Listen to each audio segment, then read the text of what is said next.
Assalamualaikum warahmatullahi wabarakatuh. Apakah mungkin duduk ini ada sendiri? Belek moro lungguh. Ada duduk, ada berdiri, ada bekerja, ada memasak di dapur, ada yang mandi, ada yang makan, ada yang minum, ada yang merokok. Apakah itu ada sendiri tanpa wujud yang menciptakan itu semua? Tanpa wujudnya manusia, maka keadaan-keadaan itu tak akan pernah ada bila tak ada manusianya. Wahai orang-orang yang berakal, yang beriman, maka itulah bukti bahwa wujudullah lebih nyata kewujudannya daripada wujud kita sendiri. Wujudullah itu ternyata lebih hidup daripada hidup kita sendiri. Wujudullah itu lebih berkuasa daripada kuasa kita sendiri. Wong ciptaan Abdul Halim kok merasa yang menciptakan. Ciptaan jadi cipta, jangan jadi pencipta. Inilah titik awal kita mengenal syuhudul wahda fil kasra, syuhudul kasra fil wahda, yaitu saksikan yang satu kepada yang banyak dan saksikan yang banyak kepada yang satu. Hanya siapa yang bisa begitu? Makhluk apa kholik?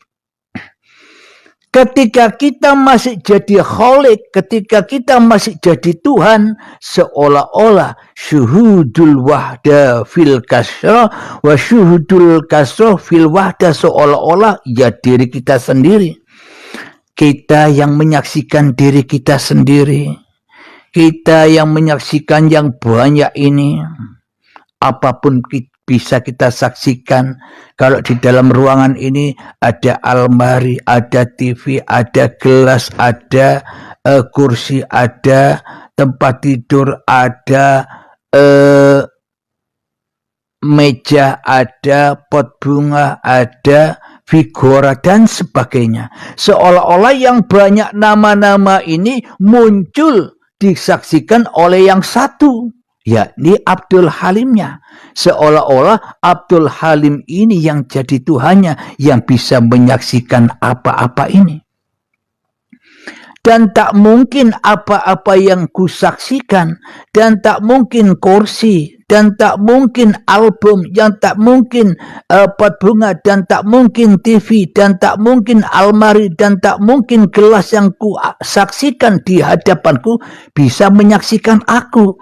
Tak mungkin mereka itu bisa menyaksikan aku, yang mana akulah sebagai pencipta mereka. Kenapa ku katakan aku sebagai pencipta mereka semua yang ada? Karena tanpa diriku mereka tak akan ada. Dengan dirikulah Abdul Halim, maka tersaksilah, maka terwujudlah kasur ini, maka terwujudlah Al-Quran ini, maka terwujudlah wedang kopi ini, maka terwujudlah rokok ini, maka terwujudlah TV ini, maka terwujudlah pot bunga ini. Tanpa Abdul Halim ya ndak ada semua. Dengan Abdul Halim ya ada semua. Inilah yang dimaksud syuhudul wahda fil kasra wa syuhudul kasra fil wahda versi hawa nafsu.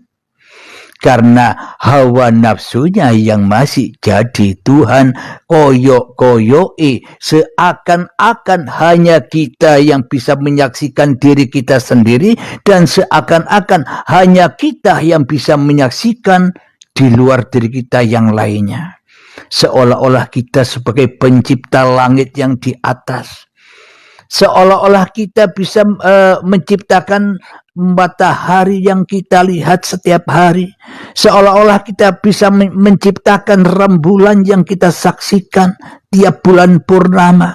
Seolah-olah kita yang bisa menciptakan keadaan siang, malam, sore, pagi, dan sebagainya. Kenapa? Karena seolah-olah kita yang menyaksikan itu semua.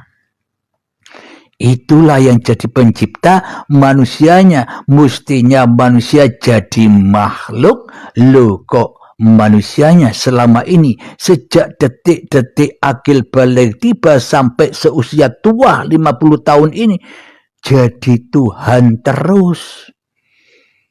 Jadi Gusti terus di dalam dadanya. Jadi penguasa terus di dalam dadanya. Belum memeluk agama rahmatan lil alamin, karena yang kita peluk selama ini agama-agama hawa nafsu. Islam agama hawa nafsu, Kristen agama hawa nafsu, Nasrani, Yahudi agama hawa nafsu. Ketika kita memeluk agama itu semua, yang wujud masih manusianya yo podo wae ra ono bedane, mung jeneng-jenenge wae sing beda. Apa sih sesungguhnya agama di sisi Allah itu? Sesungguhnya agama di sisi Allah itu bagi seluruh umat manusia, apapun nama-nama agamanya, siapapun orangnya, sesungguhnya agama yang rahmatan lil alamin di sisi Allah itu bagi golongan apa saja, aliran apa saja, hanya satu. Bismillahirrahmanirrahim. Inna dina indallahil Islam. Sesungguhnya agama di sisi Allah adalah, maaf, bukan Islam lo ya. Islam itu umum bahasa Arab. Sesungguhnya agama di sisi Allah itu, Islamnya terjemahkan juga dong. Sesungguhnya agama di sisi Allah itu yakni berpasrah diri, ngalah dengan pangeran, ngalah. Kita harus tahu diri, mawas diri bahwa kita ini hanya makhluk, bukan kholik. Kalau kita tidak mawas diri, kalau kita tak mau menggali diri, ya selamanya kita akan tersesat di dalam syariat-syariat agama-agama tadi. Yang mana seluruh syariat-syariat yang digelar di dalam agama-agama apapun nama agamanya, masih syariatnya hawa nafsu. Masih syariatnya linafsi manusianya, seolah-olah manusianya yang merajai, manusianya yang menguasai syariat-syariat apapun yang dikerjakannya. Sedangkan Allah goib, nganggur, rauno. Kenapa? Karena kita selama ini kita tidak memberlakukan Allah, tidak memberlakukan Allah, tidak memberlakukan Tuhan, tidak memberlakukan Bapa, Romo, Gusti, Sang Hyang Widi dan sebagainya sebagai yang tunggal di dalam dada setiap manusianya. Itu yang membuat manusianya tersesat. Yang tunggal, yang esa, yang ditauhidkan, yang diwujudkan, yang diadakan hanya Abdul Halimnya saja. Melu agama apapun saja yo podo wae. Islam, Nasrani, Kristen, Yahudi, Majusi yo podo wae. Wong sing dadi pangeran si hawa nafsune. Karena di dalam hatinya masih muncul sebagai inna syaitana lakum aduwwum mubin. Sesungguhnya setan itu adalah musuh yang nyata bagimu. Coba cek hati kita masing-masing. Siapa sih yang wujud? Siapa sih yang hidup? Siapa sih yang berkuasa atas hidup dan badan ini? Allah kah, Gusti kah, Bapa kah, Romo kah, Sang Hyang Widi kah yang menjadi Tuhannya hidup dan badan ini? ataukah kita yang jadi Tuhannya hidup dan badan ini? Itulah bedanya agama setan dengan agama Allah. Allahumma shalli ala sayyidina Muhammad wa asghili zalimin biwalimin wa akhrijna min bainihim salimin wa ala alihi wa sahbihi ajma'in. Allahumma shalli ala sayyidina Muhammad wa asghili zalimin biwalimin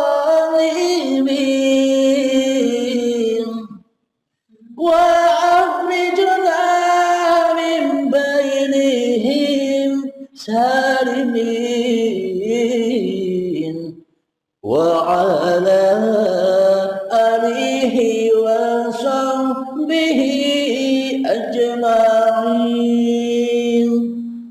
Allahumma shalli ala sayyidina Muhammad wa asghili zalimin biwalimin wa akhrijna min bainihim salimin wa ala alihi wa sahbihi ajma'in.